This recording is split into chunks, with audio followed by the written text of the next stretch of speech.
বুঝতে পারছিস না কেন রে ভাই? তোর স্কুলে ম্যাডাম তোকে করিয়ে দেয়নি আর সারাদিন টয় ফোন নিয়ে বসে থাকবি তো হবে কি করে বুঝবি অঙ্ক তুই? দিদি তুইও তো তোর সারাদিন ফোন নিয়ে বসে থাকিস। আচ্ছা ঠিক আছে, কই দেখি আমার ফোন আর তোর ফোন দুটোই এখন এখানে থাক, আমরা কেউ ইউজ করবো না। এই দেখ, এই অঙ্কটা দেখে ভালো করে বুঝে নে, 2 + 2 = 4 হয়, ঠিক আছে? এবার তুই এই 2 + 3 এটা কর দেখি, অঙ্কটা নে, বুঝতে পেরেছিস? নে ধর। হ্যাঁ হ্যাঁ মা, আমার ফোন মা, এখন এই লন্ড্রি ব্যাগটা তোর জামা কাপড় ভর্তি ছিল, কোথায় গেল? 15 মিনিট ধরে তো ওয়াশিং মেশিনে কাচতে দিয়েছি, তোর এত মনে খেয়াল পড়লো? আমার ফোন। হ্যাঁ আমার ফোনটাও তো ছিল।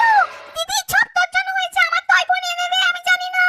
তোরা এই নাটকটা একটু বন্ধ করবি? আমাকে কি নিজের মতো ভেবে নিয়েছিস নাকি? হ্যাঁ, তোদের মতো ভেবে নিয়েছিস যেখানে যা ইচ্ছা তাই রেখে দিলাম? যা, তোদের ফোনগুলো ফ্রিজের উপর রাখা আছে, গিয়ে নিয়ে নে। আমাকে নিজের মতো ভেবে নিয়েছিস, জানো ফোনগুলোকে ওয়াশিং মেশিনে ভরে দিয়েছি আমি একেবারে। মা, আজ থেকে আমরাও ঠিক জায়গায় সব জিনিস রেখে দেবো। সরি মা, এই ভুল আর কোনোদিনও করবো না। মা ভাই তুইও করবি তো?